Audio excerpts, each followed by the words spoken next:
I'm delighted to welcome our special guest this evening, Jacob Grier. Jacob is a freelance writer, bartender and consultant based in Portland, Oregon. He has written about tobacco for numerous titles, including Slate, Reason, The Atlantic, The Washington Post, The Los Angeles Times, and many more. He has also written an excellent book called The Rediscovery of Tobacco, which is described as a moderate manifesto against the extremes of the anti-smoking movement. Now, although the book argues that the cigarette is the most lethal consumer product in history, it also highlights the alarming illiberalism of the anti-smoking movement and makes the case for respecting the choices of consenting adults. Now, I read it when it was published 2 years ago, and I read it again this week, and I would recommend it to anyone who has an interest in the war on tobacco. Now, it's currently just after 6 here in the UK, but in Portland on the west coast of America, it's just after 10 o'clock in the morning. So thank you for joining us, Jacob, and welcome to our virtual smoking room.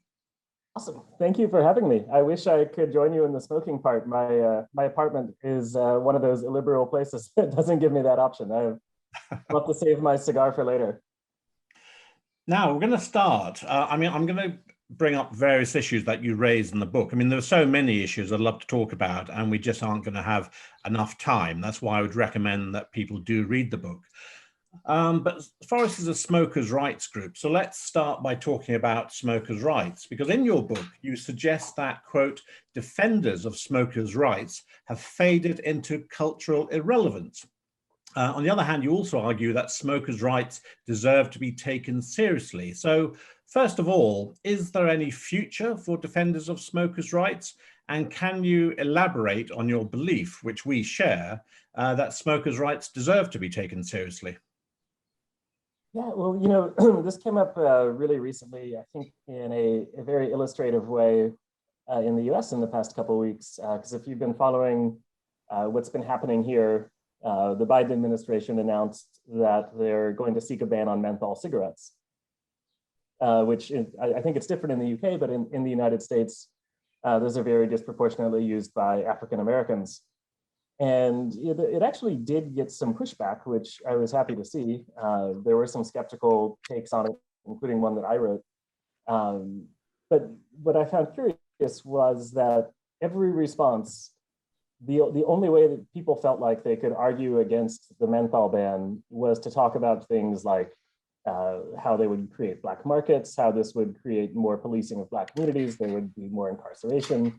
And so everything was seen through this sort of drug war lens, where we looked at what are the bad effects of enforcement if we do this, which was all correct, and it's all valid points. But there's virtually nobody bringing up the point that people should have this right to choose. The idea that you could just straightforwardly say people have the right to do what they want with their body, adults have the right to make a choice to smoke cigarettes or menthol cigarettes, and we should ultimately respect that. That point of view just got zero traction whatsoever. Like nobody, it's not even that it was rejected, it's just not even part of the conversation. And so I think that's where we're at. When you look at defending smokers' rights, we have to, at this point, we have to even just assert that they exist, because it's just the way everything is seen through a public health lens, where the goal is to eradicate smoking, and everything has to be measured against that goal. And there's no space to say, well, maybe some smoking, even if we don't approve of it, is what people are going to choose to do, and we have to respect that. Yeah, no, understood. I mean, we had obviously a big battle against the ban on menthol cigarettes over in the UK, and we did have a little bit of success initially by arguing on the freedom to choose argument. And of course, a lot of the argument was revolving around retailers losing a substantial amount of their business, because in the UK, the proportion of the cigarette market was actually almost 25%, which is a lot higher than in many other countries. I know in Canada, where they introduced a menthol ban, it was much smaller. I think the proportion of the market was only about 3 or 5%. So it wasn't really a major issue in Canada, whereas it was in the UK.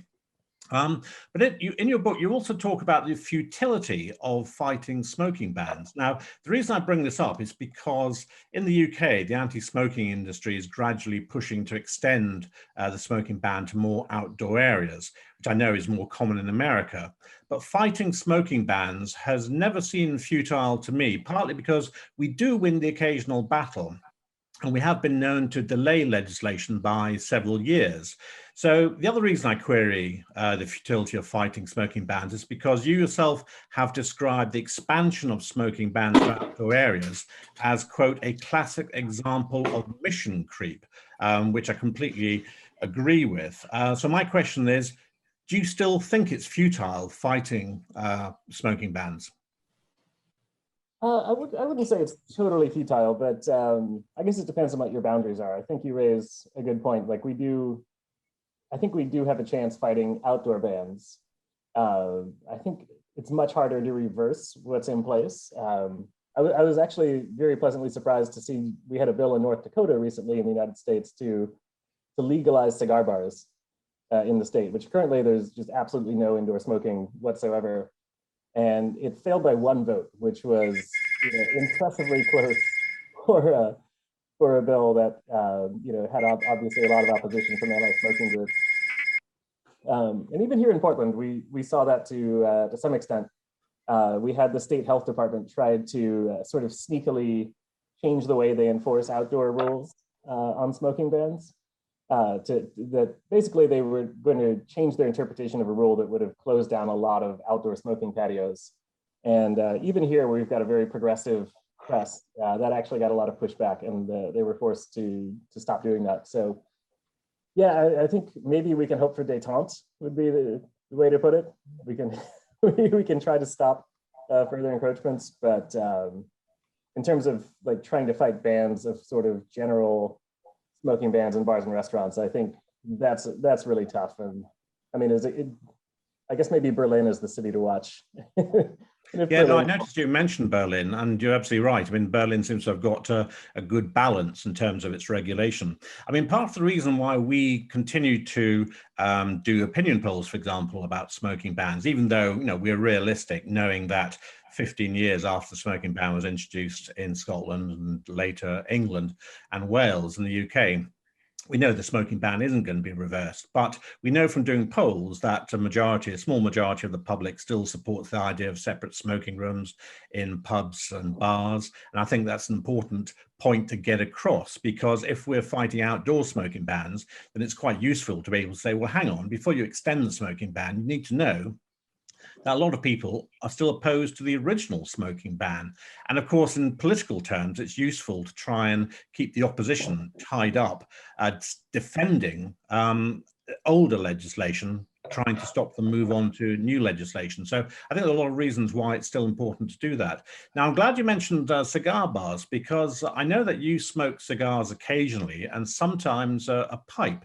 Now, you write about the freedom to smoke and you describe yourself as a liberal. But throughout the book, and this isn't a criticism because I do think it's a fantastic book, but throughout the book, Jacob, I do sense you are slightly reluctant to fully support or endorse the use of the humble mass-produced cigarette. So is that just to do with health, or are there other reasons? I mean, I think health is definitely the big one. So like if somebody was asking me, just on a purely personal level, should they try cigarettes or continue to smoke them, I would say no, because it's just there's such a greater risk of cigarette compared to most other forms of tobacco that I certainly have to advise against it. But then I would also say, and this is something I'm very much aware of, if you look at my whole career outside of just writing with this, but with also like cocktails and spirits and coffee, I've always been involved in this sort of artisanal side of those industries and trying to push that side of those products. And so I do bring that into tobacco, and I say that as a purely personal bias that I try to remain aware of, because I think the cigarette is, frankly, the hardest one to defend in the tobacco world. But I also don't want to make the same mistake that my opponents make all the time, which is to just look down on smokers or look down on smoking and different tobacco products and say, well, you can't defend this, it should be banned, this shouldn't exist. And so as a liberal, I really try to maintain that line myself and say, whatever my personal feelings about cigarettes, I don't want to make the same error in judgment that the people I'm arguing against are making for the things I like. And so I like to maintain that distance. And at the end of the day, I'm always going to defend adults' right to access cigarettes and smoke them in some reasonable fashion.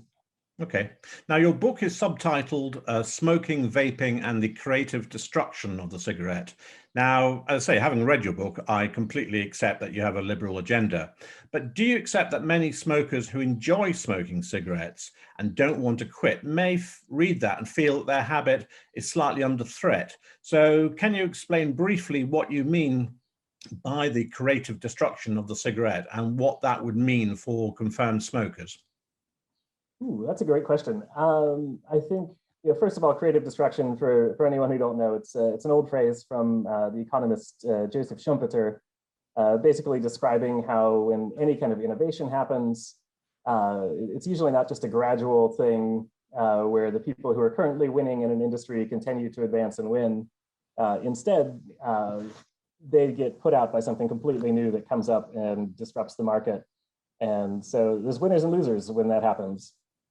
And so if you apply this to tobacco, I think there's a very real chance that things like snus, which have undergone a lot of changes in the past 2 decades, and more recently e-cigarettes, where you can say, like, maybe this isn't as enjoyable as a cigarette, but maybe it's, I don't know, 80% as enjoyable, but a lot safer than a lot of people are going to voluntarily make that switch.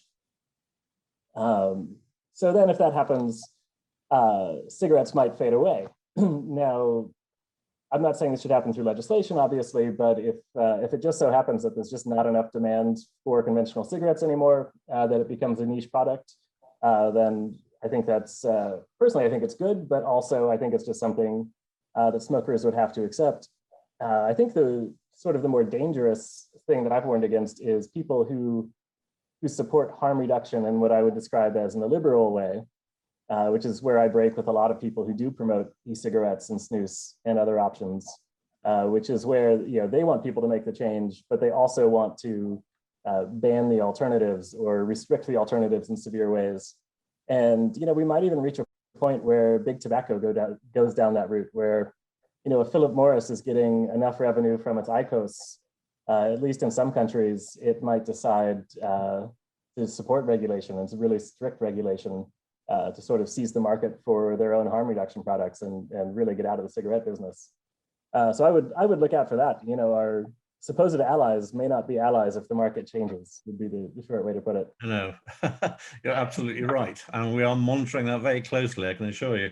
Now, in your book, you write, "We do not yet have a slow tobacco movement.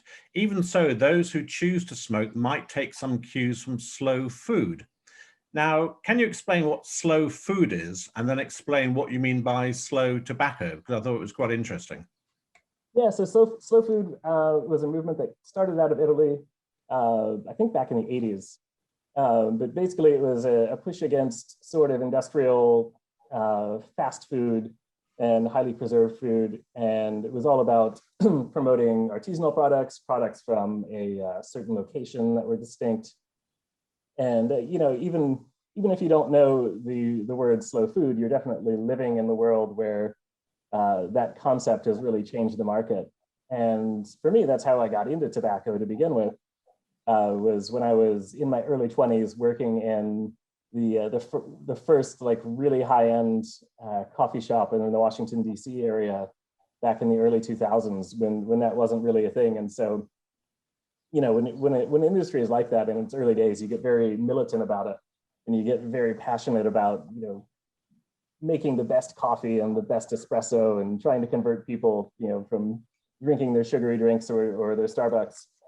And that's how I got into tobacco the same way. I realized that one of my patrons, who was a frequent cigar smoker, talked about his cigars exactly the same way I talked about coffee, with different countries, different regions producing different types of tobacco, and the different shades of tobacco kind of being like the roast in a coffee bean.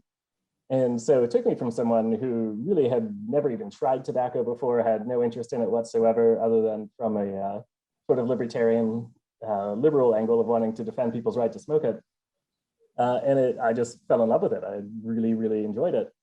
So yeah, that gets back to what we talked about earlier with whether there is a smokers' rights movement that's viable. I think part of that is being vocal and out there about defending tobacco as a product that has some heritage, that is enjoyable, emphasizing that there are good things about it, because you see this a lot in arguments about smoking. People will say that people don't actually enjoy it, and this is just accepted as a fact that doesn't hold up if you actually know any smokers. If you go to a bar at night and talk to somebody smoking and ask them, "Are you enjoying this right now?" They're clearly going to say yes. So yeah, I do want to promote that sort of respect for tobacco as a good worthy of consideration, which I think would help the image of all kinds of smoking if we could bring that dialogue back into the conversation. Yeah, no, I agree. Well, a few years ago, about 5 years ago, we commissioned a report from a group called the Centre for Substance Use Research in Glasgow, and they produced a survey questionnaire, which was completed by about 600 what we call confirmed smokers, many of them supporters of Forest. And it backed up what you've just been saying. There are a lot of smokers who do enjoy smoking. This is something that doesn't get talked about enough these days. And in fact, of this survey, I think it was something like 96%, and we talk about confirmed smokers, smokers are not looking to quit, but 96% said that they smoked because they enjoyed it, they got pleasure from it. So this is a message we try and get out as often as we can to make the point that, yes, of course, there are some smokers who want to quit, some smokers wish they'd never started, but a great many people enjoy it. And we have this discussion again with vaping advocates and the rather more sort of zealous vapers who, having quit, just can't understand why everybody else doesn't want to quit with them. But in your book, you also mentioned something called the pink police state, which I believe is a phrase coined by social commentator James Poulos. Now, can you explain what the pink police state is and how it relates to tobacco control? Oh, wow, I haven't thought about that in a while. Yeah, so James has this really fun concept that I hope I get right, because I haven't revisited this in a while, but it was from an essay from the Federalist of all places back in, I think, around 2014. And he describes it in a really interesting way, but the idea is that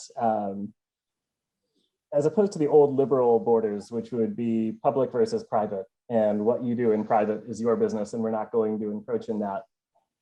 He says that we've become, a new border would be health and sickness, or clean and unsanitary. And so it creates a situation where you can be extremely liberal in some respects. And the name actually comes from a Marilyn Manson music video, of all things. So the modern state, as he describes it, is kind of hard to square into any one framework, but in terms of interpersonal relationships, it's extremely liberal. Like you're supposed to be accepting of, all kinds of sexual preferences, practices, that you can do anything you want, as long as you're staying safe and sanitary. And then something like smoking, which violates that safe sanitary border, is suddenly fair game for all kinds of regulations and restrictions, with no respect for the old liberal public-private boundary. So I guess that's a roundabout way of getting it, but I hope I phrased right. You should look up James's essay. I will say that I think it was a 4-part series in the Federalist. So yeah, look up, if you just Google pink police state, I think you can find this whole series. I just kind of touch on it in the book, but especially the first 1 or 2 are worth reading. Okay, no, I'm sorry to land that on you. It was something interesting that I read in your book, but I must confess I wouldn't have been able to explain it as concisely as you've just done.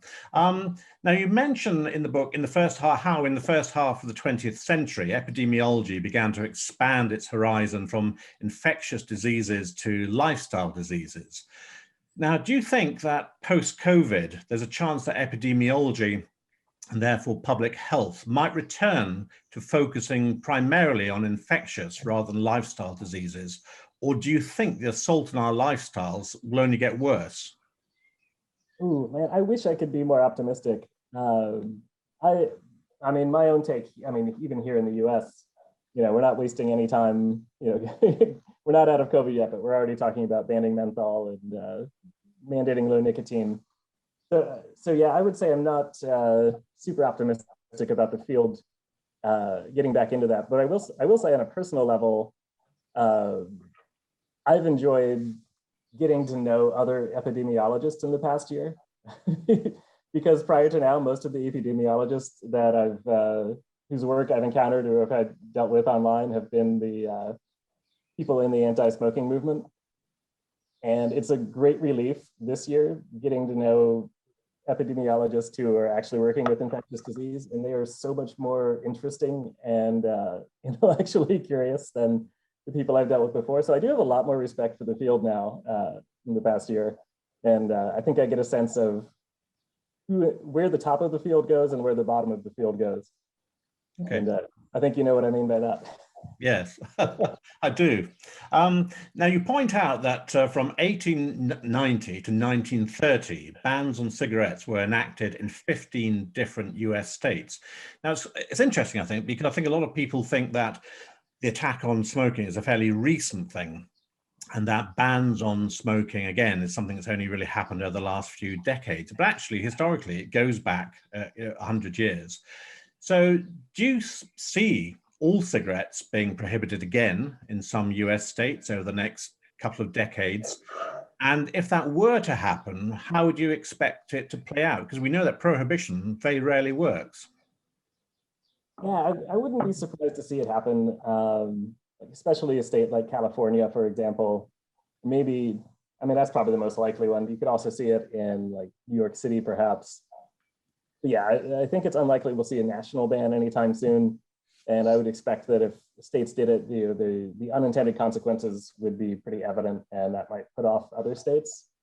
I do look back on that period. I think it's really interesting to bring up, in part because it's so easy to feel pessimism right now about smokers' rights and the future of tobacco. So I think that's a good reminder to look back and see that 100 years ago, we actually were dealing with complete bans. And then 20 years later, obviously, complete reversal. And we see it with with marijuana in the United States as well. We've had an extremely violent, extensive drug war against marijuana for decades that's just unraveling incredibly quickly now. So we might. So I also see in that some reason for optimism, as a reminder that things can change. As bad as things can look right now, when who's in power changes and when who's at the top of the field changes. And I think once a lot of the really old time tobacco controllers who came up in the era of 1990s fighting big tobacco, once they leave the field, maybe we can get some fresher ideas and some more liberal attitudes bubbling up. So I see some reason for optimism in the fact that we have come back from complete bans before. Okay. Now, I mean, in a way, we're now beginning to talk about potentially the tobacco endgame. I mean, in terms of the tobacco control endgame, there's talk in America, as you've said, about banning menthol cigarettes, which is an issue that you've written about, and also reducing the nicotine levels in cigarettes. Flavored tobacco is already banned in the UK and the European Union. So what, in your opinion, is the end game for tobacco control, and how do you think they will achieve that? Now, by end game, I mean, I personally think there's three different options. One is a smoke-free world, another is a tobacco-free world, and then there's a nicotine-free world. And we're often told that, oh, no, it is just about creating a smoke-free world. And personally, I don't believe that for 1 second. I believe that once they've got their smoke-free world, they'll then turn to all forms of tobacco, and ultimately they'll turn to all forms of nicotine. I just wondered what you think about that. Yeah, I completely agree. And I think that's one of the real flaws with the modern anti-smoking movement is, they don't respect smokers and they don't respect people who use other forms of nicotine. And to touch back on our other point before, they deny that there's pleasure in it. So if you deny that nicotine or smoking can be pleasurable, then it just becomes an addiction to be wiped out. And talk to vapors, and if you look at the vaping community, they're very enthusiastic. They want to talk about flavors, their mods, you know, all the things that they have. But nobody in tobacco control respects that. They don't care about that. So they're clearly just trying to wipe out nicotine, honestly, with no real good reason. I don't think you could see any consistent reason is once you separate nicotine from tobacco to desire that, at least in any compelling way. You know, it's certainly not worse than other drugs that are much more socially accepted. So yeah, I hope that doesn't come to pass. I obviously am not fighting for a completely smoke-free world, and I don't think they'll achieve it. But yeah, I think the end game that they do seek is just all nicotine gone completely. Yeah, well, I must say it's a frustration to me, Forrest, and a lot of people on our side of the fence that vapors and vaping advocates do appear to be wanting to distance themselves from smoking and tobacco, because I've always felt that we should all be in this together. Ultimately, we're all fighting for freedom of choice, personal responsibility. And if we don't all fight together, then we'll be taken down one by one. I mean, that's why I just wanted to also ask is we've talked about what the tobacco control endgame might be, but what is the liberal endgame? Because it strikes me that many so-called liberals and free marketeers have largely abandoned smokers to their fate. They almost exclusively advocate reduced risk options like e-cigarettes, heated tobacco or snus. I have no problem at all with them advocating those because we believe in choice, and the more choice that's available to the consumer, the better. But that doesn't mean to say that we should abandon smokers who are also making an informed choice to smoke. Now, we find that some vaping advocates, and I'm sure there's some vapors who might want to come back at me later, but we know that there are some vaping advocates who claim to be liberal, but they've been very quick to jump into bed with the very tobacco control activists who have made life so miserable for millions of smokers with their smoking bans and their campaigns to denormalize smokers and their habit. So how do you see that the liberal endgame, and does it include the right to smoke combustible tobacco without excessive regulations? For me, it does, and I've certainly encouraged that. And I've gotten some pushback on this within the harm reduction community, especially with that article I wrote fairly recently for Arc Digital about the liberal case against smoking bans. And I get mixed responses. I get some people in tobacco control who are or in the harm reduction side of tobacco control were just very dismissive and saying like, why are you even bringing this up? This is pointless. This has nothing to do with tobacco control at this point, or with harm reduction rather. And the point I bring back to them is that having looked at this for a long time as a journalist, there's a huge continuity between the fight for smoking bans 20, 30 years ago and what's happening with harm reduction now and the demonization of vaping. And it's the same forces at work. It's a lot of alarmist science. It's a lot of disrespect for smokers and vapors and for nicotine, for denying that there's any pleasure there. So the point I bring back to them is that by loosening or by having such lax standards for evidence and for respecting people's choices in the smoking ban era, they've laid the groundwork for the demonization of vaping and nicotine now. And so they're kind of reaping what they sowed 20 years ago. So my point to them is to maintain that defensive liberalism and to always keep in mind that, like you said, we are ultimately all in this together if we want to be successful and need to defend the right to choose ultimately. Yes, I mean, I find what's a little bit sad about the vaping argument is that e-cigarettes are now being sold to the public almost purely as a smoking cessation aid. And I think that's a bit of a turnoff for a lot of smokers, just in the way that patches and gum don't enthuse a lot of smokers. And we're missing out on the argument that the reason people should be switching is because it's a pleasurable alternative. For some smokers, it might not be as pleasurable, but for a lot of smokers, it is as pleasurable. In some cases, it's more pleasurable.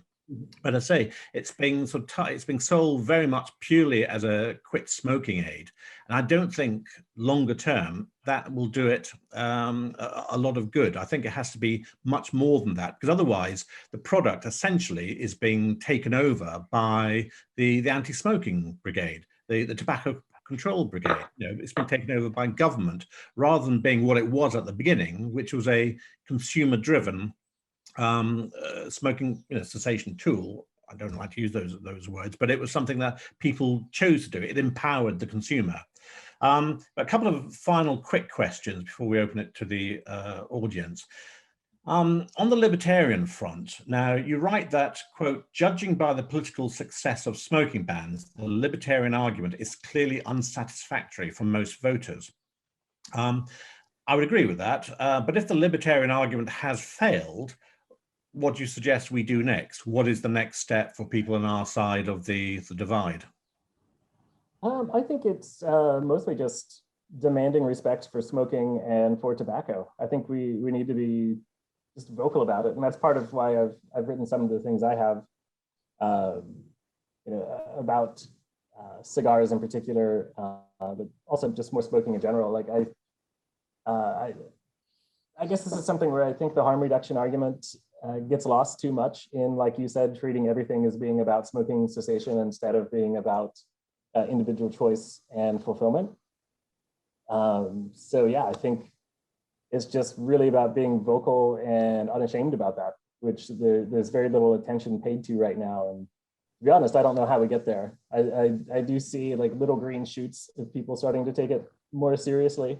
And I think there is some growing awareness in at least some corners that I'm seeing among progressive left-leaning journalists that the anti-smoking movement really has lost its way in some regards. But yeah, I think it's just got to be full-throated defense of our rights. Okay, now final question, and it relates to an op-ed in USA Today, which has called for ban on all cigarettes. So essentially, this is the whole prohibition argument again. And it says that adult smokers must be urged to try less harmful options. Now, what is your response to a journalist calling for a ban on all cigarettes? And do you think this is the biggest threat to smoking? And what are the biggest threats to smoking and vaping over the next decade? Yeah, I mean, I encourage everybody to read Demons. I forget the name of the author offhand, Virginia Barrage, I believe. That is a great book for kind of getting people to step out of their contemporary mindset and look at how alcohol, tobacco, and other drugs have evolved and changed places over the years, especially now in the United States. I think it's really hard to make a consistent argument for banning all cigarettes and at the same time being enthusiastic about the decriminalization and legalization of marijuana. And to just see those two things happening at the same time and just point out the inconsistency of how you are making the same mistake that we just spent decades trying to correct. I think that can be a powerful argument against.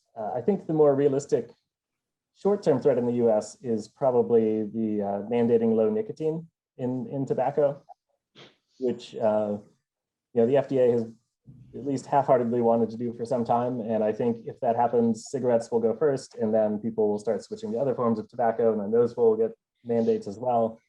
And we'll end up with a black market for sure.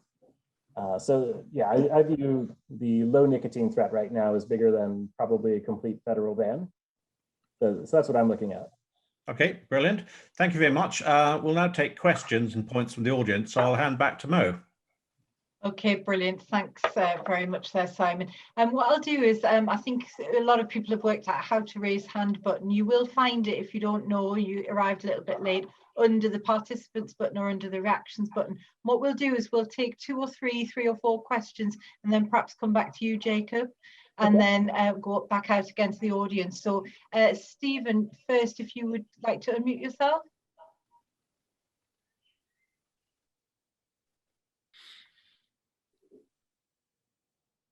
Jacob, can you hear me all right? I can, thank you. Jacob, the same people who brought the so-called science about how evil vaping is and about how dangerous secondhand smoke is, are the same people who did the original research on how bad cigarettes are. So my question to you is, why, when it's so obvious that they were untruthful about vaping, untruthful about secondhand smoke, you buy their argument that cigarettes are the most dangerous consumer product that's ever been developed? Great. Well, Thanks yeah. very much, Stephen. I will come out to Anna next, please. Hi, can you hear me okay? Yeah. Yes. Okay, great. My two questions are, why don't we look at, and smokers' right activists look seriously as defending it as a religious right? Smoke and fire are part of all of the major world religions, and we would get a lot more protection for paying attention to what we think is right for our bodies. And then the other one is, in accordance with that, real pushback on the medical public health benefits of smoking, including stress reduction, community engagement, the benefit that you have from engaging with the community, including if it were a religion, a religious community, and appetite suppression and other things like that. I think too many people, we just are accepting that it's bad for you, and no one is looking at the benefits of it. Great. Thanks, Anna. That's great. We'll come to you next, Mark, if you want to just unmute yourself. Yes, basically, my question for Jacob is concerning the market impediments to vaping here in the UK. I both vape and smoke, and I've become aware recently that various sanctimonious American companies are making it harder to purchase vaping products. This may also apply to tobacco products. I'm not really sure, to tell you the truth, because when I do buy tobacco, I buy it at the shops. But for example, PayPal has prohibited their system being used to purchase vaping products. And I understand also that some of the American logistics companies, such as Federal Express, are now no longer accepting vaping products for shipment. So I was wondering, is this another lost battle, or is there any pushback against these large American companies trying to shut down vaping? That's my question. Cheers. Great. Thanks very much, Mark. Great question. And we'll come to Linda and then we'll go back to Jacob. So Linda. Yeah, hi, can you hear me? We can. Okay. It's not so much a question for Jacob as more for everybody in the audience. I enjoy smoking cigarettes, but I do realize that it's an addiction and it probably carries health problems, though touch wood, I haven't had any myself. I wouldn't be against tobacco companies decreasing the amount of nicotine they put in their cigarettes over the years as an aid to people stopping. I don't know if they'd be prepared to do that, and I just wondered how many people here who smoke themselves would agree that that might be a good idea. Well, let's put the cat amongst the pigeons. Thanks, Linda. Great. Okay, we'll come back to you, Jacob. Cool. What do we want to do? Do we want to go in sort of the order of the questions? You can pick up on anything you want. Yeah, there was Stephen started with the research, the kind of the damage to from vaping research being conducted by the same people as the secondhand smoke research. Yeah, so you might want to approach that, or whichever one you want, really, Jacob. We can start with that. Yeah, I would say on that question, we say it's the same people. But that's not really true, because this research goes back to the 1940s and 1950s. So well before we were really anything close to debates over secondhand smoke, or especially about vaping. And I would say read, there's a great book called Ashes to Ashes by an American journalist that won I think it won a Pulitzer Prize, but it was a history of smoking in the United States. And I think one thing to get out of that actually is how much the field of epidemiology with respect to smoking has changed and gone downhill. Because I think the epidemiologists who really did work on the smoking question back in the 40s, 50s, and 60s were doing really awesome, great work that changed the field. And then it became, a sad parody of itself, starting in the 70s and beyond, getting into questions of secondhand smoke. I would say, just on a very general level, some of the most compelling evidence is that people have been smoking tobacco in some form for basically, well, in the Americas for as long as we know, and in Europe and elsewhere since the 1500s, basically. And lung cancer was just an extremely rare niche disease. There's a great anecdote about one of the early anti-smoking researchers who, as a med student in the 1920s, was invited to come witness an autopsy of a lung cancer patient. And his professor told him, "You've got to see this because you may never encounter another case like this in your career." Clearly that was wrong, because by the 1940s, there was a whole lot of lung cancer. It was an epidemic.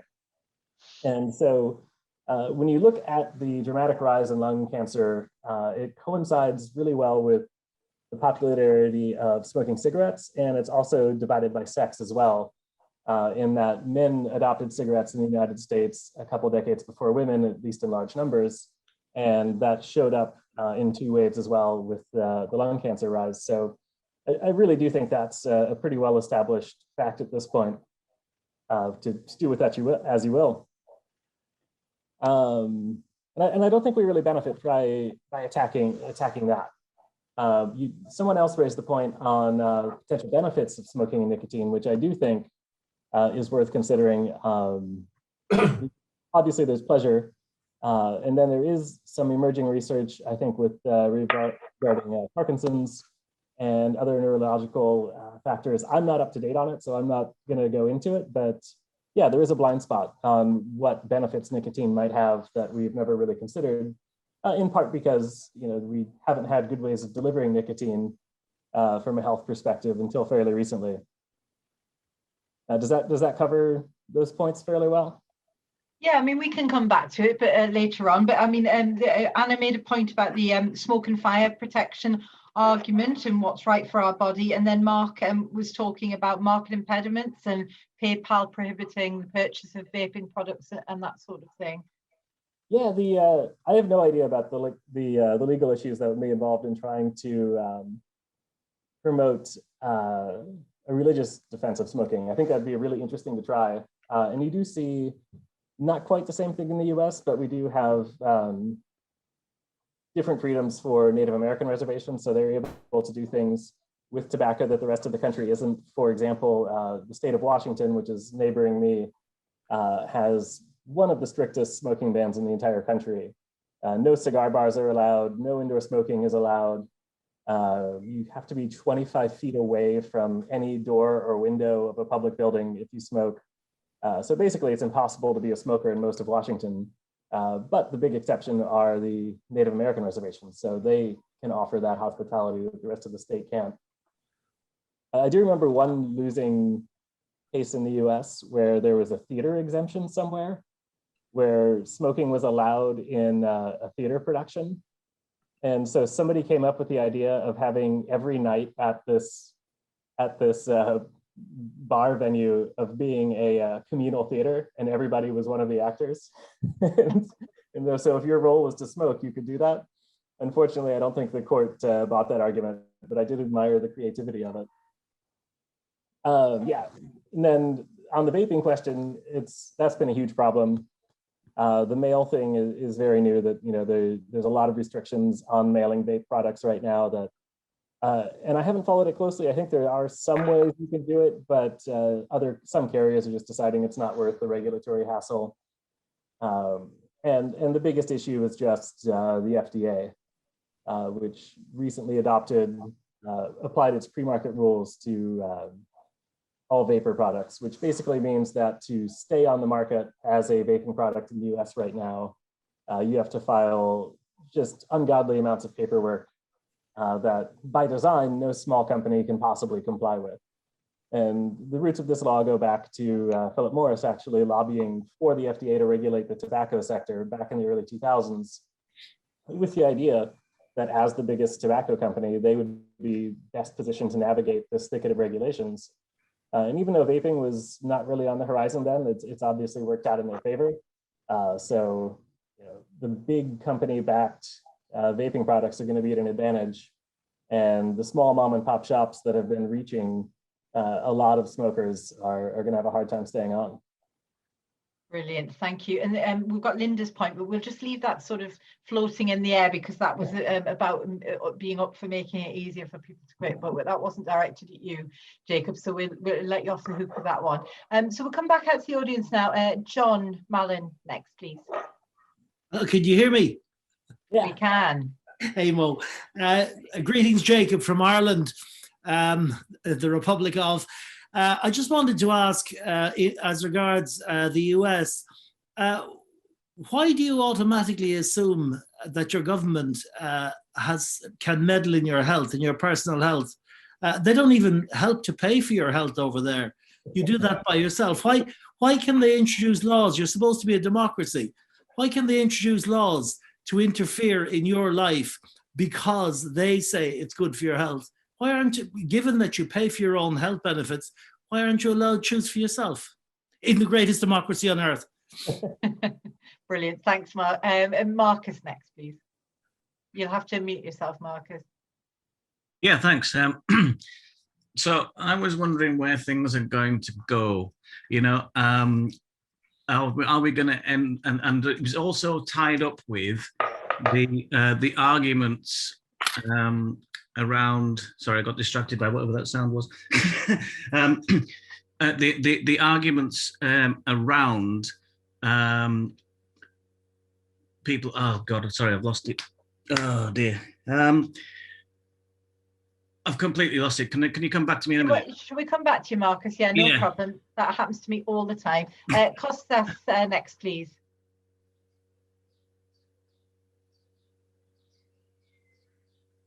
And again, you'll have to unmute yourself, Costas. Because Mr. Grier, you said that USA Today journalists proposed the tobacco not to be sold at all in America. You simply tell them that euphoric drugs are illegal in this way, and there is no need for smoking itself to become illegal. So this is a convention that smoking has been allowed to be sold in shops because it is not euphoric only. And since the rest of the euphoric substances that are smoked and are euphoric are illegal, then those are the herbs that will remain illegal instead of tobacco. That is what you say to them. And above, congratulations to the lady who said that there are good sides to smoking and not only bad sides as well. There are good sides as well. That is very commendable argument, because there are of course always pros and cons to something, and that generates pros and against to the same thing. And then there are two sides of the story always.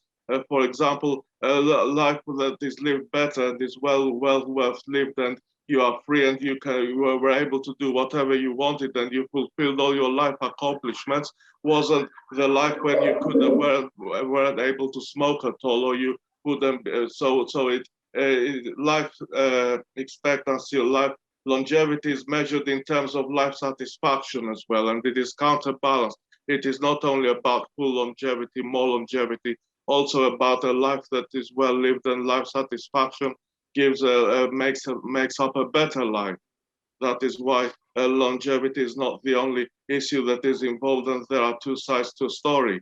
And I would also like to say that because I studied computer science and I came up against the term robot programming, that is what we are doing, and we are trying to resolve the robot programming of programming a robot that looks like a man, or programming then the man to go out whenever he wants to smoke is like programming the robot to do so. But then where is the difference between the person who lives and the machine that is a robot? And that is what the governments have done. And then I would like to say that because of the land of the free should not tolerate restrictions in smoking in this way, and everyone should, and especially because there is private healthcare, then it is like wanting to buy a pair of new shoes and choosing in between your health or wanting to buy a pair of new shoes, or choosing to buy cigarettes instead of paying for your health and your other expenses is all up to you. And Yeah. then I'd like to say about Mr. John Mallon, who said that that is what I was talking. Thank you, Mr. Great, thanks, Costas. That was great. Thank you very, very much. Jeff, we'll come back to you and then out to you, and then see if Marcus wants to come back. Thank you. Can you hear me clearly? Yes. Yeah, I just wanted to make the point. Somebody raised the point earlier on about how vapers and smokers and nicotine users can fight back against the continuing encroachment on our liberties. One of the things that came to my mind is that nicotine was never the problem. It's the vehicle with which it was delivered which was the problem. Nicotine has certain benefits that we can all tie into. The fact that it's enjoyable is just one of them. It seems that the battle has moved away from smoking, i.e. the consumption of vegetable matter in order to gain nicotine, into attacking vaping, which is a purer, cleaner way of giving us the same effect. Is that not where we should be arguing that nicotine is not the problem? It's the smoking that seems to be the problem.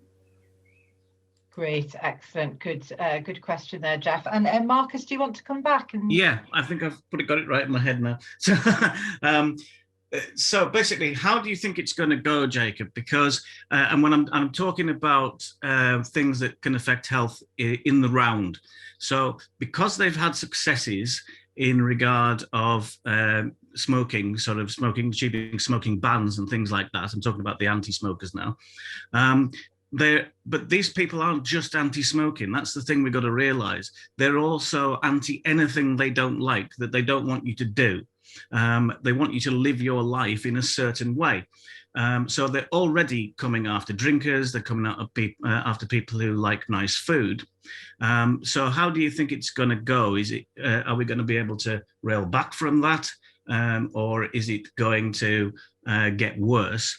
But also, in terms of public support, if people see they're coming after them as well, can we use that as part of getting them on board with our message? Because at the moment, we sort of feel like a political party that's got a message, but nobody's listening.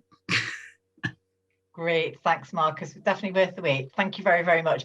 Jacob, we'll come back to you now for some responses. I'm not sure you'll be able to respond to everything, but pick up on anything you wish to. Cool. We'll go. Let's see if we can go quick. To Marcus's point, I do think one thing that's going to be discovered in the U.S. pretty quickly is, especially among left-leaning people who are excited about marijuana legalization, and you can already see this occurring, is they're realizing how few places they have to smoke it, even once it becomes legal. So after years of basically ignoring smoking bans and being like, oh yeah, smoking ban, good, whatever. In the bars, great. On the sidewalks, great. In the parks, great. Doesn't bother me, doesn't affect me.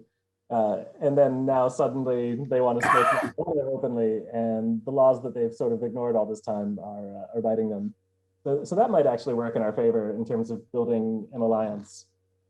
Let's see, hit some other points there. Jeff, were you the one who brought up nicotine versus smoking in the delivery vehicle? I hope that was Jeff. Either way, I do completely agree that is a great message. The one thing I'd add to it, though, is at the end of the day, it's still a choice. And I do want to, and I think probably everybody in this room wants to preserve that choice for people to have the option to smoke or take one of the more newer delivery methods. Let's see, a couple other, what else did we have there? John, I want you to come to the US and run for office maybe, or at least speak. I'm completely on board. Yeah, totally on board with what you said there. That was great. And to even add to it, you said that we're the greatest democracy. I think one of the things that's most infuriating right now is that we're not even doing this democratically at this point. We just handed power over to the FDA. An unelected agency of regulators, and they can make dramatic decisions like banning all menthol or essentially banning all nicotine in cigarettes, that affect tens of millions of Americans in a really big way. And Congress never votes on it. Congress basically just decided to just give the power to the FDA, wipe their hands of it. And so now there's not even democratic accountability. when we have these major changes made. So that's one of the problems we deal with here. Yeah, and then Constantine, was he there? Is he still Yeah, there? Costas, yeah. Costas, yeah. Sorry, he dropped off my screen. But yeah, the last part of my book actually gets into sort of what he said about not focusing just on longevity and actually on having a life well lived.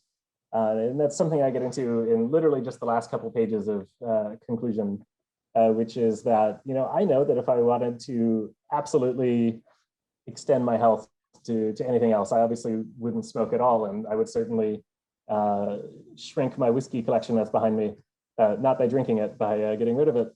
But I have no intention of doing that. And, you know, my life has been enhanced by smoking and by the people I've met through the smoking community. So I'm completely on board with that and agree that health is not the one and only concern that we should be guiding our lives by. Great, thanks, Jacob. If anybody else has got any more questions, now's the time to raise your hand. I just wanted to ask you a little something, Jacob, because this is an observation that I've made. So I work, when I'm not coming to forest meetings, I work on a debating competition for sixth formers, which is 16 to 18-year-olds. And what's really interesting is the way they debate issues. And quite often there will be something about freedom of choice within the kind of debate motion. And it was just something that you said earlier on when you were talking to Simon about the right to choose is something that is struggles to be made as an argument today. And also that kind of boundary between the public and the private, how that seems to have been massively eroded in kind of contemporary society, seeing it even more, I think, with all the working from home. And, you know, I know a friend who was very careful about what she put on the bookshelf because another person got into trouble for what she had on her bookshelf behind her. You know, that kind of boundary is really being erased. And one thing that the young people, I mean, they're 16 to 18, one thing they have a real trouble with is the liberal argument of the right to choose. They don't even make it, even when it's a gift on their side of the motion, if they're arguing for whatever side they're arguing, if the gift is there on the right to choose, they don't. They either go down the identity politics route, which is like the menthol cigarettes is mostly used by African Americans, therefore it's discriminatory to ban it, or Native American, they'll go down that route, or they will go down the competing kind of counter evidence, but they won't just go for the full throttle liberal defense. I'm just curious as to whether or not you think we have got a problem with kind of being able to defend just the right to choose. But I'll leave you to hold on to that for a minute. That's my question. But Michael wants to ask a question. Michael, if you want to unmute yourself. Michael. You found it. Yeah. Hello, everyone. I want to say to response to Dage's question about environmental pollutants, some information for you. There's 36,000 people a year die of lung cancer in Britain, and Jacob can answer this as well for America. And 90% of those are non-smokers. 5% of people who smoke, and 5% of people who smoked in the past. But 90% of those people who die of lung cancer in Britain are non-smokers. So probably it's obviously environmental conditions which cause a lot of lung cancers. So what's your opinion on that? Great, thanks, Michael. Does anybody else want to ask a question? You can raise your hands, or you can wave at me on the screen if you can't find the button. Marcus, did you want to come back in? Yeah, it was just on that point about lung cancers, which Jacob said before about the rise of it in the 20th century. One of the problems with epidemiology when you're trying to look at lifestyle choices is that it's impossible to take all the factors in people's lives into account. But a couple of things that were on the rise at the same time as smoking were things like the car producing lots of emissions. And I say this as a Jaguar lover myself, you know, I would never want to give up the Jag, but it certainly does have an impact on people's health, particularly in cities where it's concentrated. So I just thought I'd throw that in as, you know, these things haven't been proven because there's too many things to take into account, and there may be other factors, and that could be one. Great, thank you. Now I've just checked my notes and we're supposed to finish at 7 and I had it in my head it was 7:15. So if you want to ask a question, just make it very, very quick and then we'll race through these as quick as we can. And then Jacob will come back to you for a final summing up. You can wrap any of these questions into your summing up, but you don't have to. Richard. I'd just like to say a couple of things, really. The first is a question. Why are menthol cigarettes so popular in the Black community? It's not intuitive to me as to why they should prefer them. The second thing I'd like to say is that it seems to me that people have lost all sense of joie de vivre, or the joy of living. Nobody talks about that anymore. It's all about jogging and living longer. It doesn't matter about the quality of life, whether you enjoy your life. I think the joy of living, the French term, the joie de vivre, is the one that I like. Nobody seems to have any sense of it anymore. Now, I remember a time, I'm old, and I don't smoke anymore. I've actually given up because I've got so tired of you can't go anywhere, nobody wants you. So I just gave up about 6 weeks ago, I think. Great, Richard. We'll leave it there because I'm going to race through these. So, but I just would like to say that I smoked 20 a day for most of my adult life. And I don't believe it's an addiction because I've had no problem giving it up. I loved smoking. I smoked for pleasure.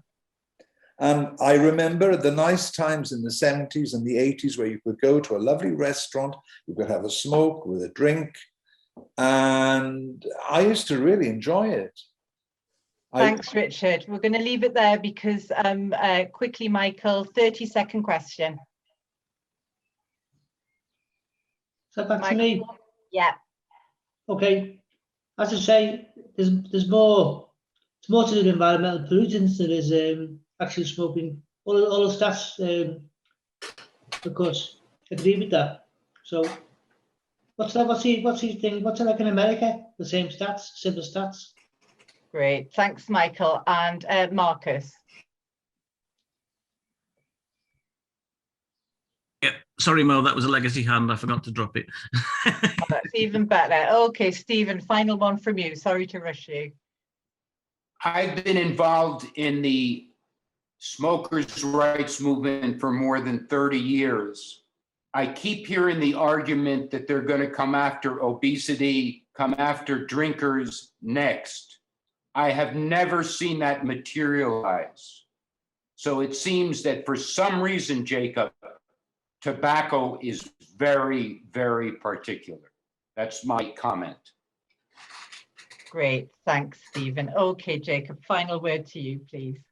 Oh, wow. Well, gosh, we've covered so much. I don't even know what my final word should be. But really, thanks for having me here. Like, it's a very different change of pace to get to talk to people who are unabashedly enjoying smoking and defending their right to it, because it's a rarity these days. So yeah, I think we, whatever disagreements we have on harm reduction or on epidemiology, I think we're all here agreeing that we need to be very vocal and upfront and unabashed in defending liberalism and defending the ultimate right to choose. And if we don't defend that together, we're ultimately all going to lose it together. So yeah, I will just say thank you for having me on here. This has been a real pleasure. And I hope if you want to dig into these issues a bit more, to look at my writing or the book and pick it up. I will say it's a self-published book. That's actually an interesting point to end on. Like the reason I met my agent years ago was because he himself likes an occasional cigar, and he saw something I'd written, and he's the one who actually proposed doing the book together. And so we created this proposal. We thought we had a really solid proposal that we were both enthusiastic about. And then every editor that we sent it to, almost without exception, came back to us and said, I personally like this argument. I like where you're coming from. I like the writing, but I just don't think there's enough smokers left to justify us taking a risk on funding this book. And so we just couldn't find any publisher willing to touch it. Or I shouldn't say touch it, they wouldn't invest in it. There was nobody willing to say, we're going to give you an advance to go work on this. So it is completely self-published, which means it was done with no advance. But the upshot is I actually get much better royalties on it than I would through regular publishing. So if anybody ever buys the book, I do greatly appreciate it. It does help me out directly. And I hope you'll enjoy it, because everything else that does get published on smoking tends to be the opposite perspective, tends to be very alarmist, tends to be very anti-nicotine and smoking in all its forms. So it's kind of unique in that respect. Obviously, there's an exception with Christopher Snowden. I don't know if he's still on here. I saw him hiding in shadow earlier, but that's another really good book in that field who inspired mine quite a bit as well. So yeah, I'll end there and just say thank you again for having me on. Great, thank you, Jacob. I'll put a link to your website, which has got the link to your book in the chat there. So hand back to Simon, I think now. Thanks very much, Jacob. That was brilliant. Brilliant. Thank you very much. Thanks, Mo. And thanks for all your help this evening. Much appreciated. Special thanks, of course, to Jacob for joining us. And I'm more than happy. I don't know if you can see this is the, oops, that doesn't really show up very well. But anyway, that's on my iPad, which is Jacob's book. And I got it from Amazon. So it's the Kindle version. And as I thoroughly recommend it. I think it's very easy to read, and you'll get an awful lot out of it, including a lot of useful historical detail. Now, what I didn't mention in my introduction is that Jacob is also a professional bartender who wrote a book called Cocktails on Tap, the art of mixing spirits and beer. So I thought we might finish on the subject of cocktails. Now, Jacob, I know you enjoy a cigar with a glass of whiskey, but can you recommend a cocktail or cocktails that might go with a cigar, a cigarette, or even an e-cigarette? That's a good question. I actually don't have the exact recipe, but there was a bartender here in Portland at my favorite place to go smoke a cigar, because it's just a really nice bar that has fantastic patio that on summer is great. I actually gave her this challenge once to create a cocktail to go specifically with my cigar. And I don't remember all the details, but I do know it was apple brandy based with, they used an ingredient called Gran Classico, which is kind of like Campari. So I really like that sort of rich apple brandy, bittersweet flavor profile. That worked really well with a cigar. And I guess I would say rum is probably underrated. People always think about scotch and cigars or whiskey and cigars. Also really like a nice rum to throw into the mix as well. Okay. So that. Well, I think we should all go off and make ourselves a cocktail now. One final point, actually, just coming back to something you mentioned, Mo, you're talking about debating of 16 to 18-year-olds. And I have to say, 15 years or so ago, I used to get quite a few invitations to go and speak to sixth formers who'd be sort of 16, 17. And in the last 10 years, those sort of invitations have completely dried up, which is a pity, because I actually used to find that sixth formers were much more open-minded than most age groups, and you could have a really decent discussion and debate with them. And clearly now, anybody who's associated with tobacco is not allowed within a mile of any school. So that doesn't happen anymore. But I think it's a great shame, because we were never promoting smoking. We just wanted to have a debate about freedom of choice. And I think we all know that they're trying to increase the age at which you can smoke. It's happened in America. I'm sure it'll happen in the UK. They're trying to raise it from 18 to 21. No doubt in a few years' time it'll be 23, 25. Who knows? Anyway, I better end there because we have gone over time. But thank you to everybody. Thank you to Mo. Thank you to Jacob. Thank you to everybody else who's joined us this evening. And we hope to see you again soon. Good night.